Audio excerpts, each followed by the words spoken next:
Soulmates usually refers to a romantic partner with the implication of an exclusive lifelong bond. The term is very versatile, being defined differently by different individuals. It holds the connotation of being in the strongest achievable bond with another person. It is accepted that one will feel complete once they have found their soulmates. The common expression is two souls become one. In order to truly discover one's soulmate, I believe that three criteria must be met. Ancient text says this: love the Lord your God with all your heart, with all your soul, with all your strength, and with all your mind, and to love your neighbor as yourself. Now, some people will wonder, what does that have to do with attracting your soulmate? If you do not have the appropriate love for God, then of course you're not going to have the appropriate love for yourself. And if you don't love yourself appropriately, you're unable to love anyone else. The question often comes, why is it that I keep attracting the same type of individual in my life? How can I attract the type of relationship I truly desire? By the end of this lesson, you will know the tools to attract your ideal relationship. You will also know how to identify your ideal soulmate. You will also have the skill sets to improve existing relationships. First, you must believe that you can attract your ideal mate. You will attract your core beliefs. You have to change what you believe about yourself. You must see yourself as a divine being created in the image and likeness of God. As you carry yourself as the divine being that you are, you will begin to attract to yourself like-minded beings, individuals, people, into your life. I suggest that you create a list of things that you desire to materialize in your life pertaining to your ideal mate. Before my wife and I were married, we both had a list of what we desired in our future mates. When I came across a woman who did not exhibit the characteristics I was seeking in a mate, I knew then not to move forward. Spirituality was important. You see, I was seeking a woman after God's own heart. Some of the other characteristics I saw were aesthetic. You see, it was necessary that I be attracted to God's mate for me. And let me tell you this, God did over and beyond my wildest dreams. It is necessary that you be in a state of feeling worthy. Understand that you are a precious child of the Creator of the universe. You attract who you are, not what you want. I stated it earlier, but I want to say it again. It is important to create a list describing the qualities you seek in your ideal mate. Be specific and detailed. Read your list often and revise it as needed. Once you write out your list, it will help you to identify potential mates. It will also save you a great deal of time. When you encounter a potential mate who does not possess the qualities that you are seeking in a mate, you will know not to move forward. How can two walk together unless there be a spirit of agreement? Let me give you an example. When I was single, before meeting my wife, I was at a function and I met a very attractive young lady. This young lady had just gotten out of a very difficult relationship. Needless to say, she was very down on men, and she was in a state where she was continuously bashing men.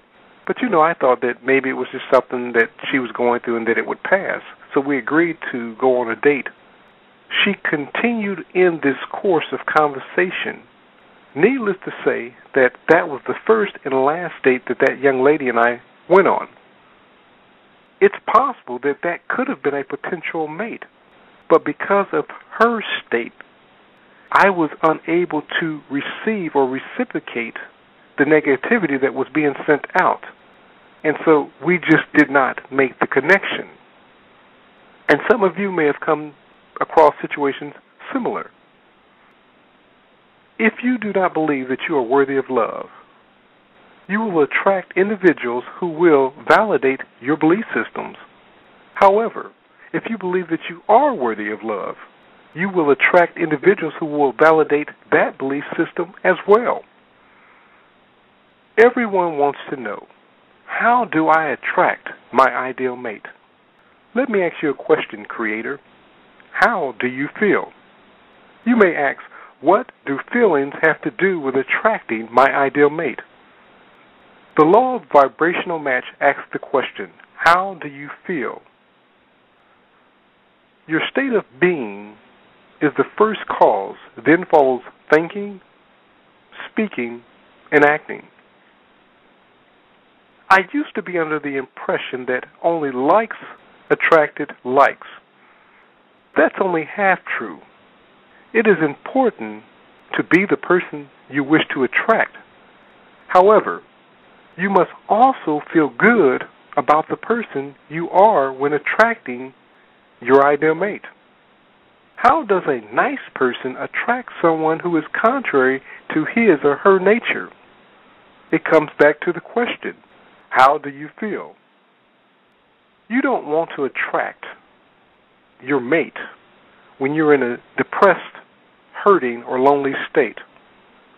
I used to be under the teaching of Dr. Charles Stanley, and he would often say, never take action when you are too hungry, too angry, too lonely, or too tired.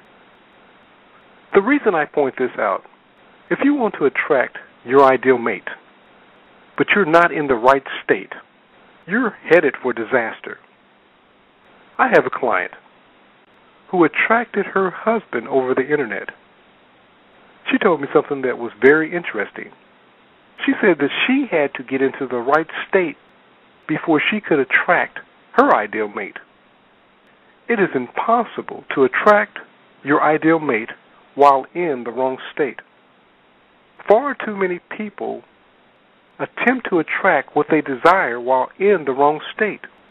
If you are not in the right state when you meet your ideal mate, you will repel that which you seek to attract, and you will attract that which you seek to repel. By state, I mean by being in a state of love, being in a state of abundance, living your life on purpose. Ancient text says this, love the Lord your God with all your heart, soul, and mind. In addition, we're told, love your neighbor as yourself. You cannot love God or anyone else appropriately if you're not in a love relationship with yourself. You will unconsciously take, I am not lovable, into that new relationship. You will begin to attract people into your life who will collaborate your reality. If you do not believe you are worthy of love, you will begin to attract individuals who will take advantage of you. Your imagined thoughts are always reciprocated. When you love yourself appropriately, you will realize your oneness with God, the creator of the universe, and everyone else. Your life will reverberate, I am worthy of love. When you have the right concept of yourself, loving God and others becomes second nature. Far too often, people step into relationships looking for someone to fill their love void. If you are not in a loving relationship with yourself, you are certain not to discover one with anyone else. Love is the catalyst to attracting your ideal mate, but you must start with you. As a single man, I desire to be married. Initially, I struggled with the ideal of being single. I always seemed to find myself in one dead-end relationship after the other. My circumstances change only after I begin to trust God and speak His promises over my life, such as, I know the plans that I have for you, declares the Lord, plans to prosper you and not to harm you, plans to give you a hope and a future, as well as he who finds a wife finds a good thing and obtains favor from the Lord. I said, Lord, by faith, I lay my singleness on the altar. As I submitted myself to God, my ideal relationship became a reality. My desires began to materialize as I walked in a state of gratitude and love. It was only as I released my desire to be married to the universe that I discovered my ideal mate. I found my good thing.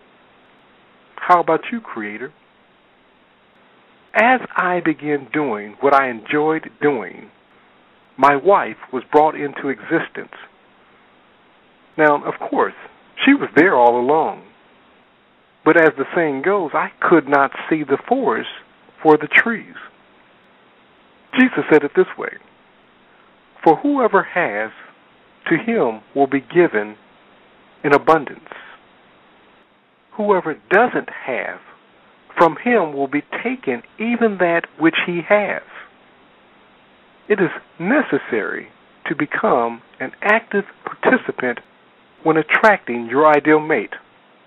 If I had stayed at home and said, well, I'm just waiting on the universe to manifest my mate, I would still be single.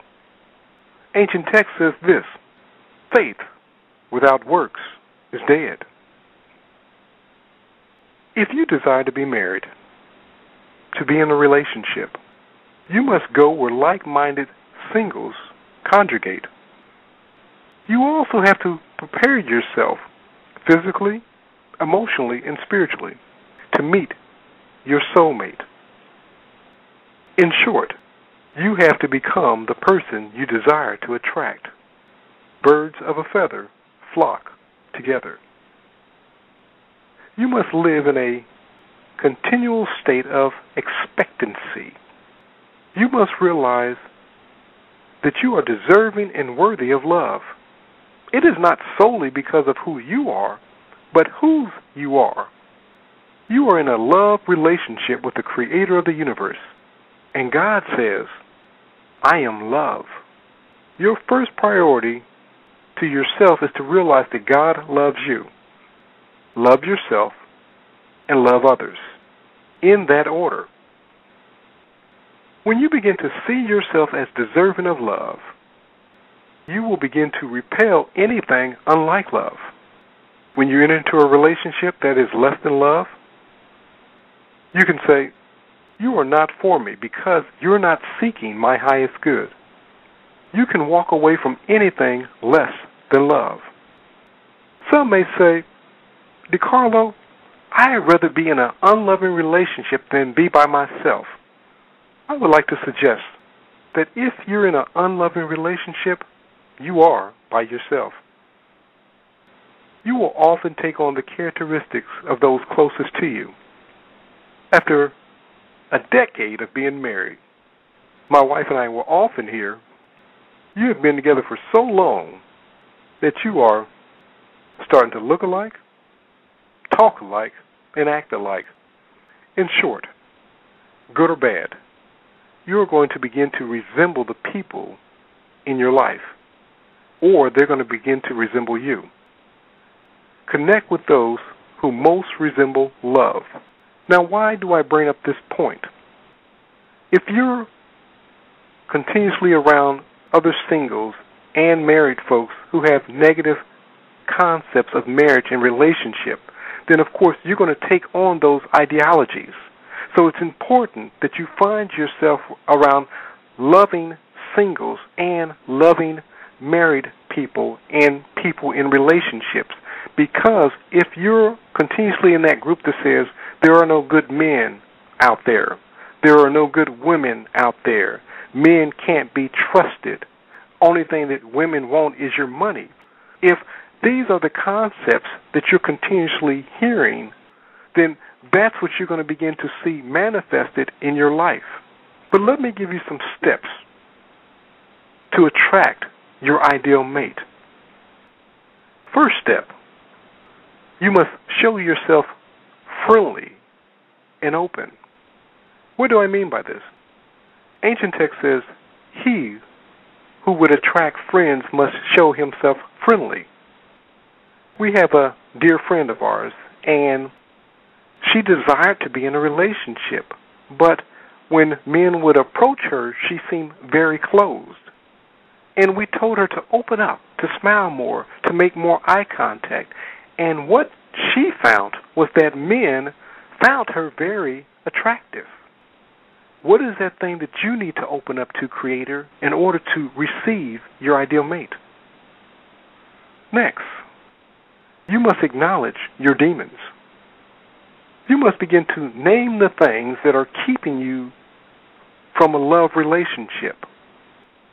Are you immature in love relationships? Are you demanding? Are you needy?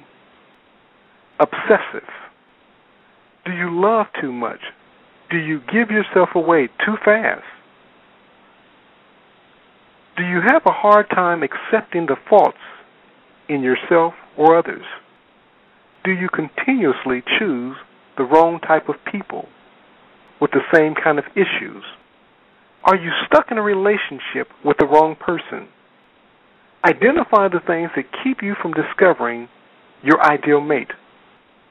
This is the first step towards acknowledging and replacing erroneous beliefs and behaviors. Also, work on healing your love wounds. Many of us are taking our past hurts into new relationships. Like I spoke of the young lady earlier, she was taking her old hurts into new relationships, and because she did not allow time for those hurts to heal, she was unable to move on a successful relationship. Say goodbye to non-soulmate relationships. If you're not willing to commit to the person that you're with, or they're not willing to commit to you, set them free. As the old saying goes, if you love somebody, set them free, because you're holding that person back from meeting their soulmate, but likewise, they're keeping you from discovering your soulmate. Also, appreciate the lessons learned on your journey of life. A lot of times we find ourselves beating ourselves up because we didn't do everything the way that we believe that it should be done. We must take those lessons that we've experienced in our life and learn from them so that we don't take them into new relationships. Clean your house for love. Jesus tells a parable about a house being cleaned out. And once that house was cleaned out, 7 more spirits worse than the ones that were in the house returned. When you clean out your love house, keep it clean by taking on new thoughts and new information.